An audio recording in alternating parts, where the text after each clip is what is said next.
আলোচনা করছি দাউদ আলাইহিস সালামের নাম শুনছেন? সুলাইমান আলাইহিস সালামের পিতা দাউদ আলাইহিস সালাম, যাকে আল্লাহ সমুদ্র কণ্ঠ দান করেছিল, তিনির উপরে জবুর কিতাব নাজিল হয়েছিল।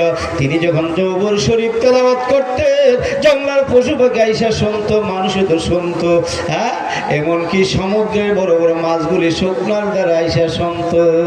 সমুদ্র কণ্ঠের তেলাওয়াত রবিবারে তেলাওয়াত করা শোনাইতো। তো ওই দাউদ আলাইহিস সালামের কিছু উম্মত ছিল চালাক মানুষ, তারা করতে গিয়ে এই রবিবারে মাছ ধরে, বড় বড় মাছ তো সাগরে কিনারা এসে এই জবুর শরীফ শোনার জন্য তারা মাছ ধরেছে। একদিন মাছের আয়া দাউদ আলাইহিস সালাম বিচার দিছে, আমরা আপনার তেলাওয়াত শুনতে আসি, আপনার উম্মতেরা আমাদেরকে দইরা কাইটটা আগুনটা পোড়াইয়া খেয়ালা। তো এই দাউদ আলাইহিস সালাম বলে, এই খবরদার, রবিবারে মাছ ধরা নিষেধ। রবিবারে মাছ ধরে কি ধরতাম না, তো তারও সালাক ভালো, রবিবারে ধরতাম না, সোমবারে ধরা। রবিবারে আইলে হারা করে কি বান দিয়ে রাখে, এবার সোমবারে গিয়ে সব মাছ ধরবে। তো এইটা নবীর কথা অমান্য করার কারণে যারা রবিবারে বান দিয়ে সোমবারে মাছ ধরছে, এই মানুষগুলি সব বান্দর হয়ে গেছে। কথা কথা কি